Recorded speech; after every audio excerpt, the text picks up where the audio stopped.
Hello everyone. Now let's see the seventh phylum in your non-chordates. This is the largest and most successive phylum among animals and this is your phylum Arthropoda. आप अच्छे से जानते हो, 10th में आपने देखा हुआ है, तो फिर से एक बार देखते हैं लेकिन कुछ एडिशनल डिटेल्स के साथ. फाइलम ऑर्थ्रोपोडा मतलब ही ऑर्थ्रोस मतलब jointed and poda means legs या appendages, legs या फिर appendages. तो इनकी बॉडी के जो पार्ट्स रहते हैं जुड़े हुए रहते हैं, जॉइंट्स रहते हैं उनमें जगह जगह पे. सबसे simple example, this is the phylum of your insects. Mainly insects इनके अंदर आते, तो ये आपका वो फाइलम है, इंसेक्ट्स का फाइलम. कौन कौन इंसेक्ट्स आपके? सब एकदम house flies, mosquitoes, okay, spider, then your cockroach, सब प्रकार के इंसेक्ट्स इसके अंदर आ जाएंगे आपके. तो ये वो फाइल है. अब आपने सभी ने मच्छर वगैरह मारे ही होंगे बैठे बैठे, कभी ना कभी मुंगिया देखे होंगे या फिर अपने कोई ना कोई इंसेक्ट वगैरह आसपास देखा होगा, उनके डेड बॉडीज पड़े हुए देखे होंगे, कॉकरोच के डेड खाली पड़े वाले उनके एक्सोस्केलेटन आपने कहीं पड़े हुए देखे होंगे कॉर्नर में. सो ये क्या है, वही फाइलम के अपन स्टडी कर रहे हैं. ओके, कोई बहुत हार्ड नहीं है, बस कुछ चीजें ऐड करनी है just in your previous phylum और फिर तुम्हारा ये फाइलम तैयार हो जाएगा. सबसे पहले तो ये सबसे बड़ा फाइलम है पूरे एनिमल किंगडम का. सो आपका एमसीक्यू क्या है, which of the following is the largest phylum in animal kingdom. तो मैमल्स भी इतने नहीं है, कोई भी नहीं है, इतने ज्यादा स्पेशीज अकेले ऑर्थ्रोपोडा में रखे हैं. ऐसा मानते हैं कि लगभग 12 लाख स्पेशीज जो कुछ भी आइडेंटिफाइड है उसमें से 8 लाख तो आपके इंसेक्टिच है. 12 लाख स्पेशीज जो एनिमल्स के पता है अपने को, सो उसमें से 8 lakh. So it is the largest phylum which comprises 2/3 of identified animals are insects. मतलब जो इंसेक्ट्स इसके अंदर रखे हैं. सो अगर दुनिया में पूरे 12 लाख एनिमल्स होंगे, 12 लाख प्रकार के एनिमल्स होंगे टाइप के, सो उसमें से 8 लाख तो आपके इंसेक्ट्स ही है. मतलब ये दुनिया के एनिमल्स का 2/3 तो इंसेक्ट्स ही है. मतलब ये फाइलम में सबसे ज्यादा इंडिविजुअल्स रखे वाले. Okay, it is the largest phylum as well as it is the most successful phylum. Largest भी है और मोस्ट सक्सेसफुल भी है. सक्सेसफुल इसीलिए क्योंकि इसके जो इंसेक्ट्स है, इसके अंदर जो कोई भी अपन ने मेंबर्स रखे वाले, that members they also include some members which are having their relationship, ancestral relationship, और वो बहुत पुराने समय से अर्थ पे एग्जिस्ट कर रहे हैं.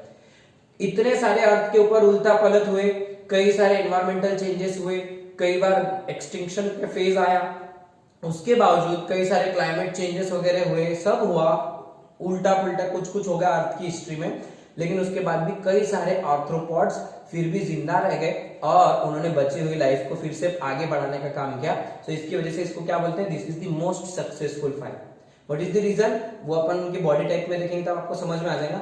लेकिन ये बहुत लंबे समय से अर्थ पे एग्जिस्ट कर रहे हैं, इसीलिए इनको सबसे सक्सेसफुल फाइलम माना गया. सो आपके दो एमसीक्यू आते हैं, who is the largest phylum, your arthropoda. Who is the most successful, which is the most successful phylum, arthropoda. Okay, कितने इसके अंदर के स्पेशीज आपके पूरे अपने एनिमल्स किंगडम में के कितने स्पेशीज इंसेक्ट है, 2/3. ओके, 2/3 के आसपास 8 लाख. अगर 12 लाख पूरे एनिमल्स है उसमें से 8 लाख, आंकड़ा भी याद रखो. ओके, इसके बाद अगर बात करूं तो इनका हैबिटेट, तो ये सब जगह मिलते हैं आपको. दे आर एक्वेटिक, उसमें फ्री लिविंग भी है, फ्रेश वाटर में भी मिलेंगे, मराइन वाटर में भी मिलेंगे. एक्वेटिक मतलब पानी में रहने वाले, प्लस टेरेस्ट्रियल है मतलब जमीन पे भी मिलेंगे आपको. मुंगिया आपको जो रहेंगे, ठीक है, सेंटीपीड, मिलीपीड, सब प्रकार के जितने भी, और कुछ केकड़े पानी में भी रहते, जमीन पे भी रह सकते, वो दोनों तरफ आके रह सकते. ओके, सो टेरेस्ट्रियल भी है. कुछ है तो इनके अंदर फिर फ्री लिविंग है, मच्छर वगैरह हो गया जैसे कि पानी के बाहर आ सकते, उड़ के रह सकते. प्लांट्स सैप पीने के लिए वो प्लांट्स पे बैठे रहते, ग्रीन हर्ब्स वगैरह में घास फूस पे बैठे हुए रहते, राइट, फ्री लिविंग है. और कुछ पैरासाइटिक है जो बीमारियां कर सकते हैं आपको, ऐसे भी आर्थ्रोपॉड्स रहते, जैसे कि लाइसेस एंड टिक्स. जू वगैरह जो सिर में होती लड़कियों को वगैरह, या फिर डॉग्स के ऊपर टिक्स वगैरह जो रहते हैं, लाइसेस टिक्स वगैरह, सो उनको गोचीड़ वगैरह जो रहते हैं, वो सब क्या है, पैरासाइट्स है, खून चूसते ना वो, right. So they are parasitic arthropods. तो सब जगह मिलते हैं, अपने एग्जांपल्स में जाना नहीं, but they can be found in aquatic habitat as well as on terrestrial and free living form as well as parasitic form. Okay, अब अगर इनकी बॉडी की बात करें सो मेनली इनकी बॉडी में जो सेगमेंट्स है, सेगमेंटेड बॉडी है एंड जॉइंटेड अपेंडेजेस है, जॉइंटेड अपेंडेजेस। अपेंडेजेस मतलब या तो पैर मतलब लेग्स या विंग्स, लेग्स विंग्स ये जो कुछ भी रहेंगे सो इनके अंदर बॉडी के जो हिस्से है वो कैसे है, जॉइंटेड है। सो या तो इनके पैर भागने के लिए बने वाले हैं, जमीन पे चलने के लिए, या अगर पानी में है तो स्विमिंग के काम में आएंगे, या फिर कोई डिफेंस के काम में आएंगे, किसको टोचने के काम में, या फिर कोई अगर प्रे है तो उसको कैप्चर करने के काम में आएंगे। सो अलग अलग कामों के लिए इनके जॉइंटेड अपेंडेजेस मॉडिफायर रहते हैं। कॉकरोच के जो पैर रहते हैं वो भागने के लिए बने रहते हैं, जल्दी जल्दी भागते आना, इसके लिए लंबे पैर रहते हैं उसके बॉडी के, करेक्ट। जबकि अगर पानी में रहने वाले कुछ आर्थ्रोपॉड्स है तो वो स्विमिंग करेंगे, वहां पे पैर की मदद से उनके पैर इस तरीके से मॉडिफाई वाले रहते हैं। सो उनकी बॉडी के सबसे इंपॉर्टेंट पार्ट रहते हैं उनके जॉइंटेड अपेंडेजेस, मतलब उनके बॉडी के हिस्से जुड़े हुए हैं। अगर आप कॉकरोच देखो, मच्छर देखो, किसी को भी देख लो, फॉर एग्जांपल मॉस्किटो अगर देखे तो उसकी बॉडी पे से लाइंस दिखाई देते हैं आपको। ये जो लाइंस है एक्चुअली उसकी बॉडी सेगमेंटेड है, बॉडी इज, ये एक सेगमेंट होगा, ये एक सेगमेंट होगा, यहाँ पे मच्छर रहेगा, यहाँ पे उसकी सूंड रहेगी, ट्रंक रहेगी, ठीक है, फिर उसको 2 पेयर ऑफ विंग्स रहेंगे और 3 पेयर ऑफ लिम्स रहेंगे, 1 2 3 1 2 3,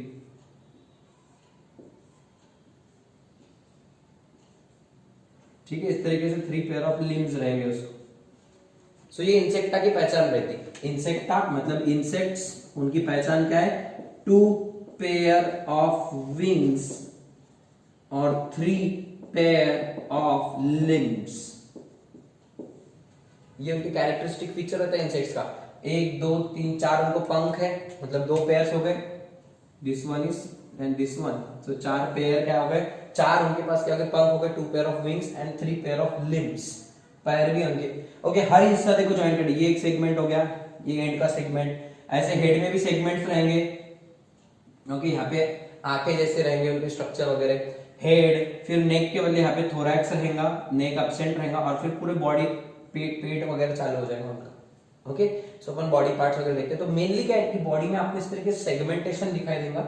इंटरनल एक्सटर्नल सेगमेंटेशन तो है ही है, इंटरनली भी उसमें सेप्टा प्रेजेंट रहेंगे, just like the previous phylum.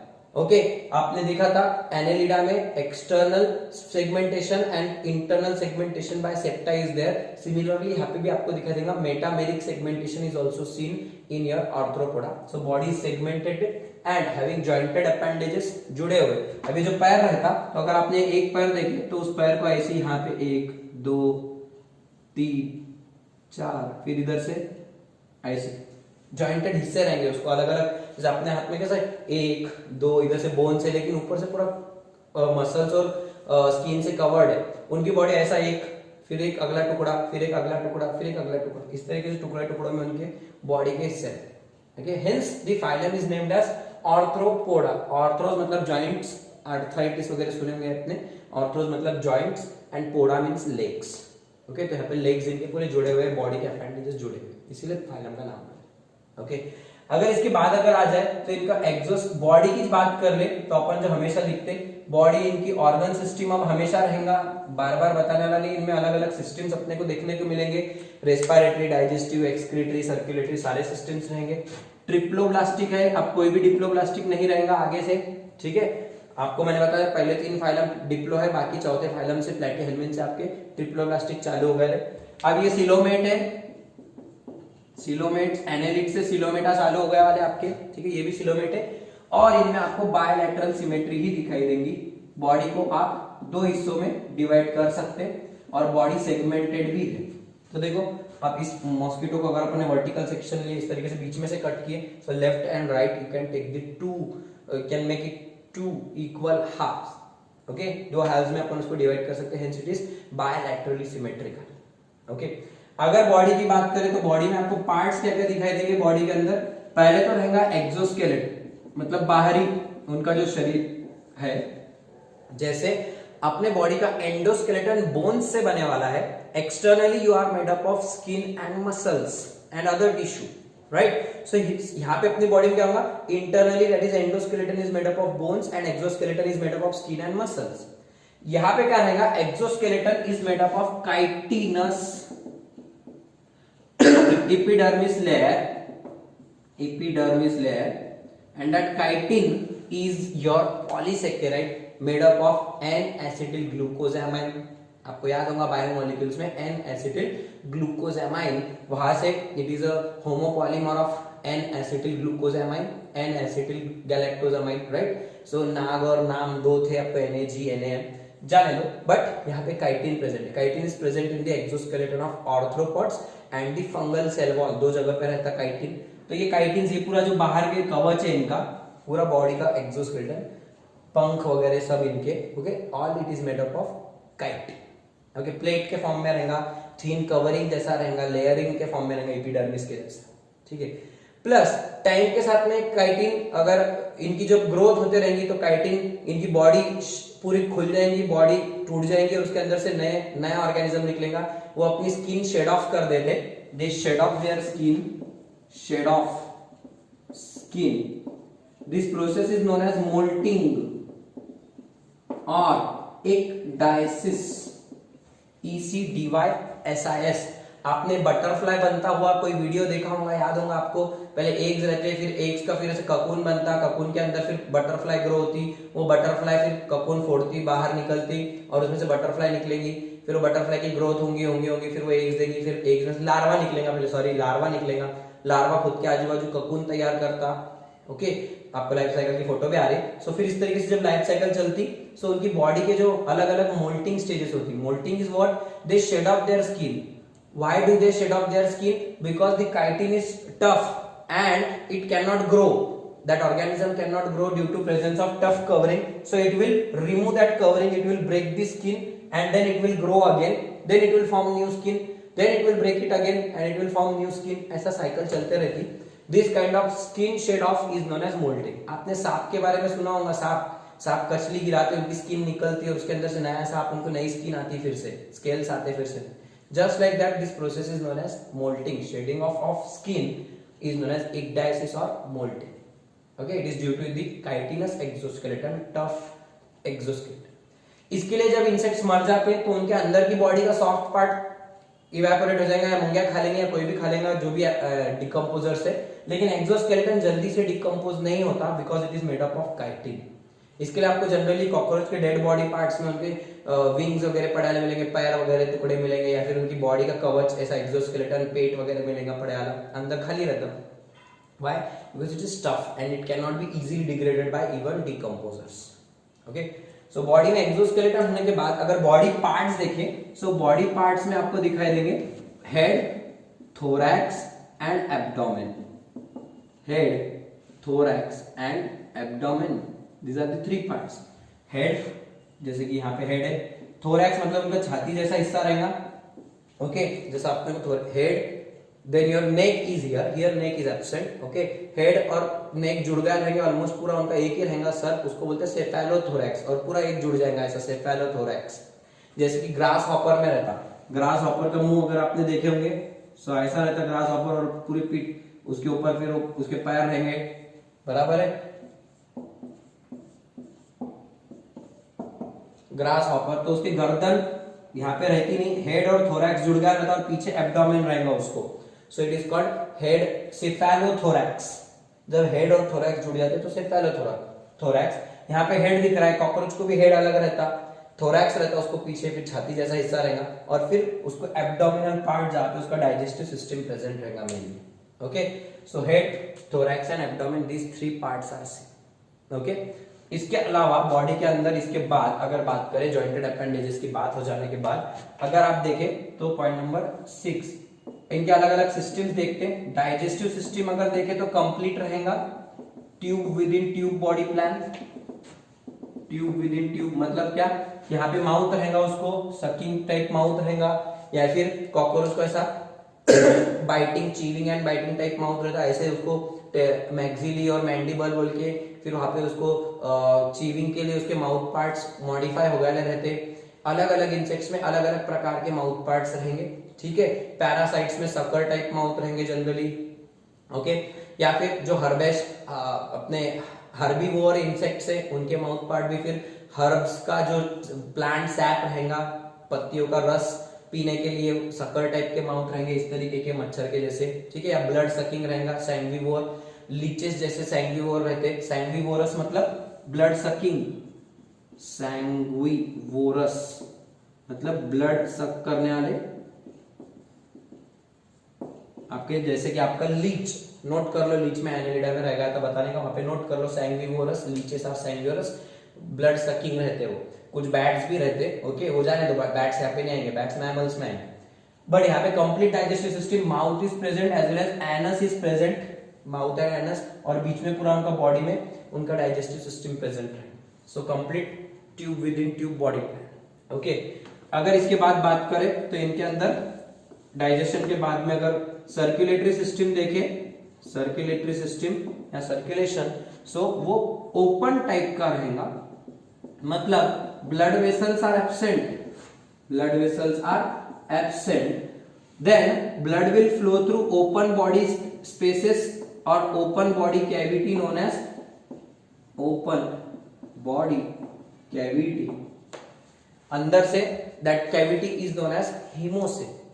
अगर कॉकरोच की बात करें तो या फिर इंसेक्ट्स, कोई भी इंसेक्ट ले लो आप, मॉस्किटो भी लिए तो सेम रहेगा, बॉडी जो रहेगी उनकी, अभी कॉकरोच फॉर एग्जांपल, कॉकरोच का हेड, कॉकरोच की बॉडी, ठीक है, इस तरीके से हेड मैं इजी ड्रॉ कर रहा हूं, इस तरीके से नहीं रहेगा, उसको इधर से माउथ पॉट्स रहेंगे उसके, इधर से बड़ी सी कंपाउंड आया रहेंगे उसको, ठीक है, फिर इधर से 1 2 3 थोरैसिक सेगमेंट्स, फिर 10 एब्डोमिनल सेगमेंट्स होने के बाद यहाँ पे उसको विंग्स और उसको लिम्स रहेंगे, ठीक है। कॉकरोच, मक्खी दिख रही बोला sir, I know but imagine it is a cockroach.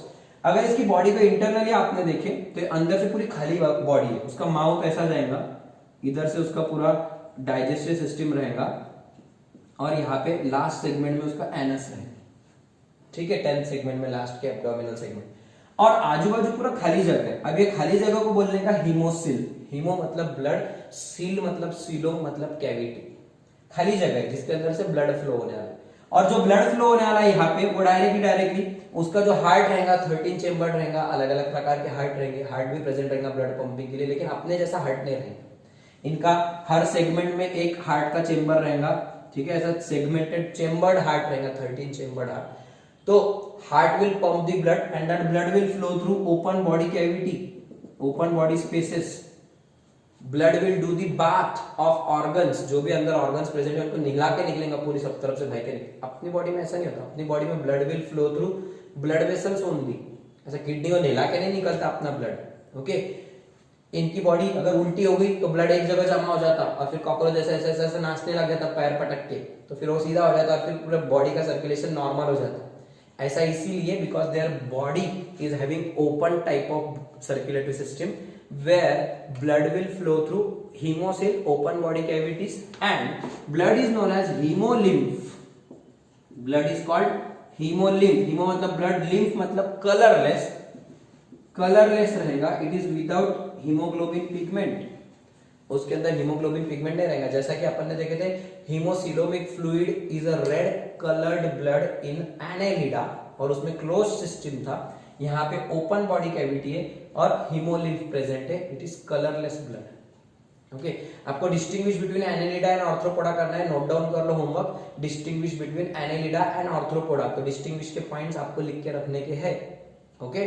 पहले 2 फाइलम का डिस्टिंग्विश लिखा था, वैसे ही इन दोनों के लिखने, ओके। सो ब्लड सिस्टम इस तरीके से ओपन टाइप का है, उनका क्लोज टाइप का था, ये डिस्टिंग्विश का पॉइंट बन जाए। अगर इसके बाद अगर बात करें सो तुम्हारे आ जाएंगे एक्सक्रीटरी सिस्टम, पहले रेस्पिरेटरी सिस्टम ले लेते हैं, सर्कुलेशन से रिलेटेड रेस्पिरेटरी सिस्टम, इनमें अलग अलग प्रकार के रेस्पिरेटरी सिस्टम्स रहेंगे, अलग अलग प्रकार के रेस्पिरेटरी ऑर्गन्स रहेंगे। Generally respiration is by means of gills, book gills, book lungs and spiracles, ये बहुत इंपॉर्टेंट है, that is your tracheary respiration. अब ये कॉकरोच में देखो, अब कॉकरोच को छोड़ दो, एक्वाटिक इंसेक्ट की बात करें तो एक्वाटिक इंसेक्ट्स में गिल्स जैसे रहेंगे, फिशेस में जैसे गिल्स रहते वैसे, बुक गिल्स, टेक्स्ट बुक में जैसे आपके बुक्स के कैसे पेजेस इस तरीके से आप घुमा सकते हैं, या फिर वो हारमोनियम रहता बजाने का, तो हारमोनियम के कैसे बुक के वो लाइंस रहते, सो वो कैसे अंदर बाहर होते रहते, तो उस तरीके से बुक गिल्स रहेंगे। या फिर बॉडी पे बुक लंग्स रहेंगे, छोटे लंग्स जैसे नहीं रहेंगे, they are just having book like, वो भी इस तरीके से बुक के उसके ऊपर मल्टीपल लेयर्स रहेंगे और उसके अंदर से एक्सचेंज ऑफ गैसेस होगा। स्पाइरैकल्स, ये जो स्पेशल स्ट्रक्चर है, अगर आप कोई भी इंसेक्ट देखेंगे जैसे कि कॉकरोच, तो कॉकरोच की बॉडी में अगर आप साइड से देखें, ये कॉकरोच था वापस से, ये उसका हेड, तो आपने जब उसके सेगमेंट देखेंगे तो यहाँ पर आपको छोटे छोटे ओपनिंग्स रहते साइड में, वो ओपनिंग से अंदर ट्यूब्स रहते। अगर ऐसा वर्टिकली देखें तो इधर एक ओपनिंग, इधर एक ओपनिंग, इधर एक ओपनिंग और अंदर ट्यूब्स गए वाले, सो दीज आर कॉल्ड स्पाइरैकल्स। फिर ये स्पाइरैकल्स की ऐसी लाइन बन जाती पूरी और उनका पूरा सिस्टम बन जाता, एक्सचेंज ऑफ गैसेस यहीं पे होगा, ओके। और इसीलिए उनकी बॉडी के जो सेगमेंट्स है वहां से एयर अंदर आएंगी, it is called brachial respiration और ट्रैकियली रेस्पिरेशन, ठीक है। ये जो तरीके का रहेगा, तो वो इंसेक्ट जब पानी में गिर जाता तो वो डूब के मर जाता, क्यों? क्योंकि स्पाइरैकल्स, ये जो ओपनिंग्स रहते हैं, इनके अंदर पानी घुस जाने से अंदर हवा नहीं जाती और उसका वो मर जाता। तो इसके लिए फिर इंसेक्ट्स पानी में गिर के ये वाले मर जाते टेरेस्ट्रियल। जो एक्वेटिक इंसेक्ट्स है उनमें ऐसा नहीं रहता, उनमें बुक गिल्स रहेंगे, बुक लंग्स रहेंगे, गिल्स रहेंगे, तो फिर उनका अलग रेस्पिरेशन होगा, ओके। लेकिन लंग्स ओरिजिनल अपने जैसे लंग्स उसमें अभी तक नहीं आए, ओके। सो ये उनके respiratory organs. Lastly expiratory, expire या एक्सक्रीशन, सॉरी एक्सक्रीटरी ऑर्गन्स या एक्सक्रीशन। अब इसके अलग अलग स्ट्रक्चर्स मैंने आपको एक्सक्रीशन चैप्टर में बताए थे, वही है। Mainly Malpighian tubules, Malpighian tubules, Malpighian bodies are present in human nephron, they are not present here. Malpighian tubules यहाँ पे प्रेजेंट है। ये जो कॉकरोच था तो इसको इस तरीके से जब मिडगट रहता है, यहाँ पे ऐसे ट्यूब्यूल्स रहते हैं, ठीक है। 100 से 150 ट्यूब्यूल्स रहेंगे जो यूरिया वगैरह यूरिक एसिड तैयार करके एक्सक्रीट करेंगे। So malpighian tubules are present. Additional structures, green glands, green glands are also present in some. Along with that we can also find uricose glands, uricose glands in some insects, fat bodies and nephrocytes, fat bodies and nephrocytes in some insects जैसे कि cockroach. So uricose glands, so they will excrete uric acid mainly. Terrestrial insects, they excrete uric acid, okay. So uricotelic, therefore they are uricotelic. Water conserve करेंगे, एकदम बहुत लेंडा विंडा तैयार करेंगे छोटे छोटे एकदम, okay, because they excrete uric acid. समझ में आया एक्सक्रीटरी सिस्टम? बस ये सिस्टम याद रखने, आपके नाम याद रखेंगे इनके बॉडी के पास।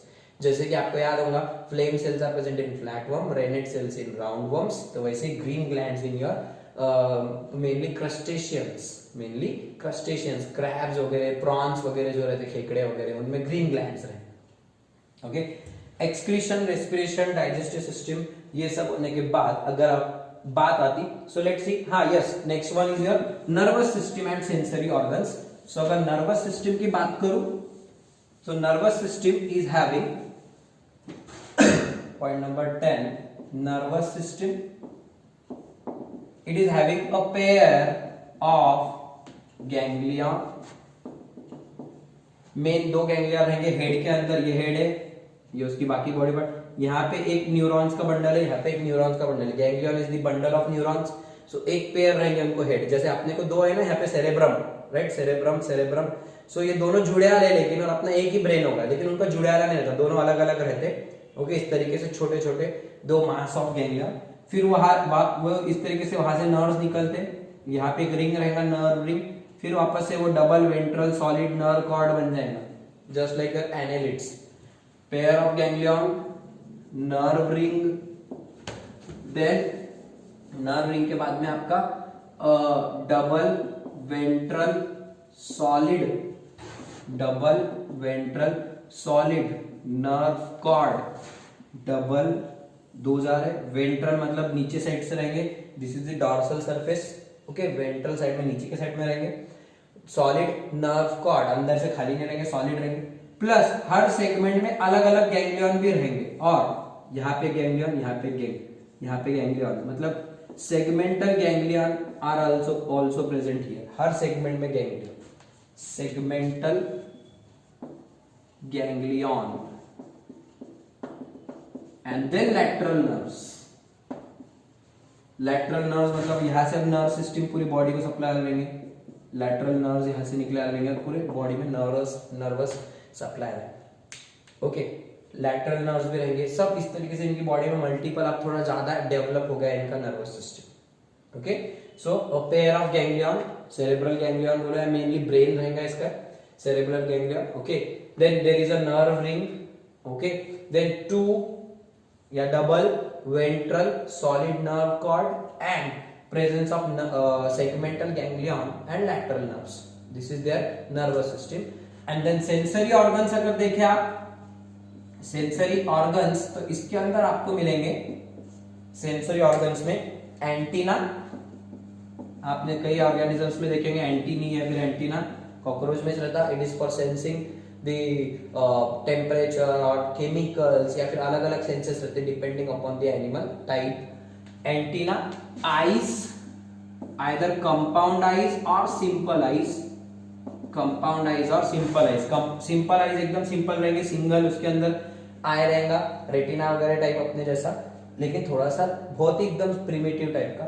और कंपाउंड आई में आप इस तरीके के आपको वहां पे बहुत सारे हजारों के तादाद में आपको जैसे चौकोन चौकोन दिखाई देंगे। मक्खी पिक्चर में देखे होंगे आपने, इस तरीके से रहते, देखो आंखें वगैरह उनकी।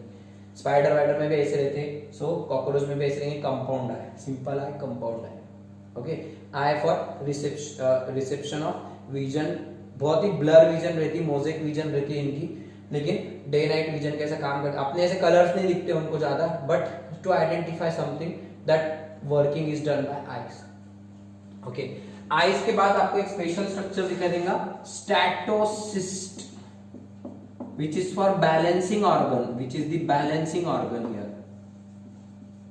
Stato मतलब static, cyst मतलब body या structure, so static मतलब stable रहना उनकी बॉडी। मैंने अभी आपको बताया कॉकरोच चलेगा तो सीधा सीधा चलना चाहिए, अगर उल्टा होगा तो उसका ब्लड एक जगह जमा हो जाएगा और उसको चक्कर आने लग जाएंगे, राइट। तो इसके लिए वो सीधा चलते रहना, उसकी बॉडी का बैलेंस खराब नहीं होना, इसके लिए उसकी बॉडी में, पैरों में वगैरह उनकी बॉडी में स्पेशल जगह पे कुछ स्ट्रक्चर्स रहते हैं called statocyst for maintaining the body balance, for maintaining the body balance, so they are balancing organs in the arthropods. Okay, then इसके अलावा और भी एडिशनल रहेंगे, अपने को सारे देखने के लिए बस this much is given in NCERT, तो मैं आपको बता। Okay, lastly the point of their reproduction, अगर आप रिप्रोडक्शन की बात करें, so reproduction is mainly by sexual reproduction. कौन सा रिप्रोडक्शन होता है इनमें? मेनली सेक्सुअल रिप्रोडक्शन, मतलब male and female gametes are formed here, they are mainly male and females are different, generally अलग अलग रहते, so therefore sexual dimorphism is also scene. Sexual dimorphism मतलब both the bodies have different, male body and female body have different morphological characters, their body shape is different, sizes are different, behavior is also different. Okay, so they can be identified on the basis of external morphology. जैसे Ascaris में रहता, mail को curvature रहता और female long रहती, पतली रहती, mail thick रहेंगे। यहाँ पे मेल कॉकरोच फीमेल कॉकरोच को आप आइडेंटिफाई कर सकेंगे। इसी तरीके से दूसरे इंसेक्ट्स को भी, मेल इंसेक्ट फीमेल इंसेक्ट को आप पहचान सकते based on their morphological characters. Male female अलग अलग है, सो हर्माफ्रोडाइट नहीं, यूनिसेक्सुअल है, मेल अलग बॉडी में फीमेल अलग बॉडी। मोनोशियस नहीं है, डायोशियस कंडीशन दिखाई देगी, dioecious condition can be seen. Male body will produce male organs, male gametes and female body will produce female gametes. Okay? इसके बाद अगर बात करें रिप्रोडक्शन कैसा होगा, सो फर्टिलाइजेशन इंटरनल होगा, generally fertilisation is internal. Okay, female की body में ही एग्स स्पर्म्स डिपॉजिट करेगा मेल, और फिर वहां पे फिर उनकी ग्रोथ होगी, और फिर फर्टिलाइजेशन अंदर ही होगा। Male gamete sperms will fuse with ovum and they will form zygote. Zygote will develop undergo further development. Development will be either direct development or indirect development. जैसे कि कॉकरोच में होता direct development through nymphal stages, nymphal stages that is larva वगैरह cockroach के छोटे छोटे झिंगुर रहते, पहले एकदम बारीक बारीक, फिर वो थोड़े बड़े होते, फिर वो बड़े होते जाते, साइज 13 बार उनके मोल्टिंग होती, साइज बढ़ते जाता, लेकिन वो कॉकरोच कॉकरोच कॉकरोच और अल्टीमेटली बड़ा कॉकरोच बनता। सो ये निम्फल स्टेज बोलते, उसको लार्वल स्टेज नहीं बोलेगा, निम्फल स्टेज बोलने का। लेकिन अगर बटरफ्लाई वगैरह में आप देखें, बटरफ्लाई, सिल्कवर्म, इनकी अगर बात करें सो इनके अंदर आपको लार्वल स्टेजेस दिखाई देंगी, कैटरपिलर स्टेजेस दिखाई देंगी। सो वो हो जाएंगी इनडायरेक्ट डेवलपमेंट। आपको अली बनेगी, पहले एक कैटरपिलर जैसा स्ट्रक्चर आएगा, फिर वो कैटरपिलर को और ग्रोथ होंगी, फिर वो और मोटी होने लगेगी कैटरपिलर, फिर उसकी पंख आ जाएंगे, फिर वो इंसेक्ट जैसी एक आधी बटरफ्लाई जैसी दिखने लगेगी। मतलब यहाँ पे आपको लार्वा, फिर प्यूपा, फिर कैटरपिलर, फिर उससे अलग अलग स्टेजेस दिखाएंगे। So that is called indirect development. यहाँ पे क्या होगा, कॉकरोच जैसे ही दिखेंगे, छोटे छोटे झिंगुर रहेंगे, उनको बड़ी बड़ी मूछें रहेंगी, पैर बड़े बड़े रहेंगे। आपने देखा है छोटे छोटे झिंगुर, बोल रहा मैं हिंदी मराठी वर्ड अपना। So you can easily identify it is cockroach, a small cockroach. Okay, that development is called direct development. और अगर उसके अंदर कैटरपिलर स्टेज आ रही है, so it is indirect development as in case of butterflies. Okay, then बहुत से insects में ये भी दिखता, ये भी दिखता। कुछ इंसेक्ट्स में ओविपैरस रहते हैं, मतलब अंडे देने वाले इंसेक्ट्स है। कुछ है तो ओवो विविपैरस। नए दो शब्द, पहले तो दो शब्द ovipary versus vivipary. What is ovipary? Means egg laying organism. जो अंडे देने वाले उनको बोलने का ओविपैरस, अंडे देने वाले, मुर्गियां अंडे देती, करेक्ट। सांप अंडे देगा, करेक्ट। इसी तरीके से बर्ड्स अंडे देंगे, करेक्ट। So they are ओविपैरस।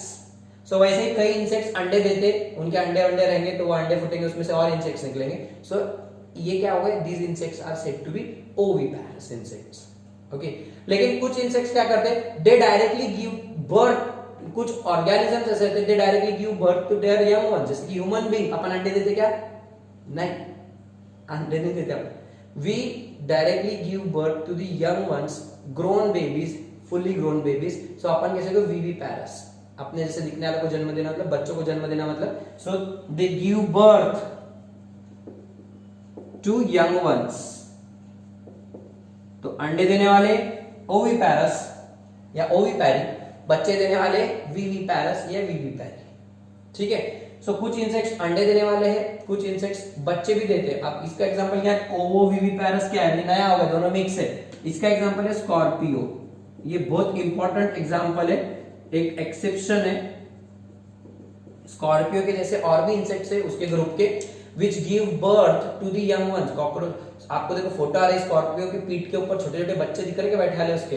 तो मतलब क्या है, स्कॉर्पियो बच्चों को जन्म देता और उन बच्चों को इस तरीके से फीमेल क्या करती, पीठ पे बिठाती और उनको सेफ जगह पर हैंडल करके लेके जाती, कैरी करके लेकर जाती और उनकी प्रोटेक्शन करती, उसकी जो डंक रहता है उसकी मदद से। सो यहाँ पे बात ये है कि कई इंसेक्ट्स अंडे देंगे, लेकिन कुछ इंसेक्ट्स क्या करते हैं, female will lay eggs, female eggs देंगी, but that eggs will hatch within the body and they will get converted into small insects. उनके छोटे छोटे इंसेक्ट्स तैयार हो जाएंगे and then insects are given birth. तब उनको छोटे छोटे बच्चे होंगे, मतलब अंडे भी दी उस फीमेल ने, अंदर ही दिया अंडे बॉडी के, और अंडे अंदर ही हैच हो गए। Eggs will hatch within the body of female and then the young ones are given birth. मतलब ओविपैरस भी है अंडे देने की वजह से, और बच्चे देने की वजह से विविपैरस भी। सो ऐसी कंडीशन को बोलेगा ओवो विविपैरस। ओके, आगे फिर से आएंगे, कई एग्जांपल्स आपको बोलूंगा मैं। तो स्कॉर्पियो क्या है, विविपैरस है, मतलब बच्चों को देता, लेकिन एक्चुअली वो ओवो विविपैरस है, अंदर अंडे देकर उनका हैचिंग होगा और फिर बच्चे तैयार। ओके, कई इंसेक्ट्स ओविपैरस है, कुछ ओवो विविपैरस है। ग्रोथ डेवलपमेंट कैसे हुई समझ में आ रहा है इनका। सो इस तरीके से इनका पूरा रिप्रोडक्शन है। निम्फल स्टेज कॉकरोच में दिखाई देती। एक और क्रस्टेशियंस और प्रॉन, झिंगे विंगे जो रहते हैं, उनके अंदर नॉप्लायस या नॉप्लियस लार्वा रहेगा। It is the characteristic larva in crustaceans. किसमें रहता है, क्रस्टेशियंस। क्रस्टेशियंस में आएंगे आपके प्रॉन्स वगैरह, झिंगे विंगे जो रहता है आपके अंदर जो पानी में मिलते हैं वो वाले, उनका ग्रुप रहता प्रॉन्स का, श्रिम्प का, तो वो उसको बोलते हैं crustacean. Okay, so nauplius larva is the characteristic feature in the development of crustaceans. Okay, so यहाँ पे आपकी पूरी चीजें खत्म हो गई। इस तरीके से कैरेक्टर्स वगैरह, बहुत बड़ा है फाइलम, बट इजी है लर्न करने के लिए, कोई प्रॉब्लम नहीं, एक बार फिर से रिवाइज कर लो, याद हो जाएगा। लास्ट आपको एग्जांपल्स बचे हुए, आपको एग्जांपल्स की फोटो आ रही है, अलग अलग एग्जांपल्स आपको जो इस चैप्टर में आपको दिए हुए हैं। तो क्या क्या एग्जांपल्स है, आपको एक साइड में एग्जांपल्स, एक साइड में फोटो चल रही है, ठीक है। क्या क्या एग्जांपल्स है, सबसे पहले तो आपको दिया है इकोनॉमिकली इंपॉर्टेंट कौन कौन है, एपिस मतलब हनी बी, बॉम्बेक्स मतलब सिल्कवर्म, लैसीफर मतलब आपका लैक इंसेक्ट। सो एपिस मतलब हनी बी से आपको हनी मिलेगा, आपको पता ही है। सिल्कवर्म का नाम याद रखो बॉम्बेक्स, मोरी MORI, ये आपको सिल्क देगा। और लैसीफर मतलब लैक इंसेक्ट, जैसे लैक मतलब लाख, आपको लाख की चूड़िया वगैरह पता होंगी, उससे कई सारे आर्टिकल्स बनते हैं, वो लाख आपको मिलता है, इंसेक्ट से मिलता है। इसी तरीके से कुछ वेक्टर्स रहते हैं, मतलब डिसीजेस के वेक्टर्स, वो आपको डिसीजेस करेंगे, जैसे कि एनोफिलस, क्यूलेक्स और एडिस मॉस्किटोस, मच्छरों से आपको बीमारियां होती पता है आपको। एनोफिलस से आपको मलेरिया होगा, फिर एडिस इजिप्टी से आपको डेंगू वगैरह कई और दूसरी बीमारियां, और क्यूलेक्स आपको एलिफेंटासिस का वेक्टर है, वो एलिफेंटासिस के जो आपके वुकेरिया, आपके जो वर्म्स है उनको कैरी करता है, ठीक है। इसी तरीके से ग्रेगेरियस पेस्ट में आपको लोकुस्टा मतलब लोकुस्ट्स, ये आपके टिड्डी दल, लॉकडाउन के टाइम पे टिड्डी दल का हमला ऐसा वैसा आपने कुछ सुने होंगे, बहुत सारे टिड्डे रहते बराबर है, कीड़े उड़ते उड़ते आते, फिर इनका अटैक हुआ ऐसा वैसा आपने सुना होगा। सो वो जो टिड्डे रहते, ग्रास हॉपर वगैरह, लोकुस्टा बोलते हैं उनको, सो वो भी यहीं पे आते हैं। और लिविंग फॉसिल लास्ट में किंग क्रैब, लेम्यूलस या फिर किंग क्रैब, आपको फोटोज आ रहे हैं उसके। सो ये किंग क्रैब यहाँ पे बहुत इंपॉर्टेंट है, क्योंकि ये लिविंग फॉसिल है। जिस तरीके से प्लांट किंगडम में Ginkgo biloba is the living fossil, वैसे ये भी लिविंग फॉसिल। पहले तो लिविंग फॉसिल किसको बोलते हैं, आपको डेफिनेशन तो आ ही रही है। लिविंग फॉसिल उस ऑर्गेनिज्म को बोलना चाहिए जो अपने, अभी तो उसके जैसे ज्यादा दिखाई नहीं देते आसपास, लेकिन उसके जो रिलेटिव्स है या फिर उसके जैसे दिखने वाले मेंबर्स है वो सिर्फ फॉसिल में मिलते हैं। आज दुनिया में उसके जैसे ज्यादा नहीं है, वो अपने फॉसिल में, फॉसिल फॉर्म से ज्यादा मिलता जुलता, उसमें ज्यादा इवोल्यूशन ही नहीं हुआ टाइम के साथ। वो इतने कम बच गए, लिमिटेड एडिशन बच गए कि उनके जैसे बाकी के जो थे members, they have gone extinct and they have close resemblance and appearance to that of their fossil forms and therefore they are called living fossils. Actually बाकी के फॉसिल बन गए और ये सिर्फ लिविंग है, कुछ गिने चुने बच गए वाले। Okay, they have gone very low rate, they have shown very low rate of evolution, बहुत कम इवोल्यूशन हुआ और वो बेचारे वैसे ही रह गए जैसे कि उनके फॉसिल्स पहले जमाने में हुआ करते थे अर्थ पे पुराने टाइम में। सो इसलिए इनको लिविंग फॉसिल्स बोलते हैं। ओके, सो उसका एग्जांपल है किंग क्रैब, मतलब आपका लाइम्यूलस, कितना बड़ा दिखता है, देखो कैसे इसको टोपी वगैरह जैसा बड़ा सा एक्सोस्केलेटन है, पूंछ जैसा दिख रहा है उसको, but that is not the tail. Tail is absent in non chordates, तो टेल वगैरह नहीं दिखते। ओके, लास्टली कुछ इंसेक्ट्स में और भी रिप्रोडक्शन मेथड्स दिखते हैं, पार्थेनोजेनेसिस वगैरह, मतलब बिना सेक्सुअल रिप्रोडक्शन के भी कुछ ऑर्गेनिजम्स क्या करते हैं, गैमेट से डायरेक्टली ऑर्गेनिज्म, हनी बी बनाती, हनी बी से मेल इंसेक्ट्स तैयार होंगे, मेल हनी बी तैयार होती by parthenogenesis without direct fusion of gametes, जब बच्चे बनते हैं उसको बोलते हैं पार्थेनोजेनेसिस। वो अपन 12th में डील करने ही वाले हैं, तो इसके लिए उसके बारे में अभी ज्यादा डिस्कस नहीं करूँ। आपको नोट्स में एक्स्ट्रा क्लासेस दी हुई है, मतलब classes, classification of arthropoda, don't do that part, क्योंकि एक्स्ट्रा वाला पार्ट आपको एनसीईआरटी में जितना दिया, first of all do that part. Okay, so here it's done, the largest phylum, most successful phylum and the most interesting one. We will start with the next second largest phylum, that is your mollusca, in our next lecture.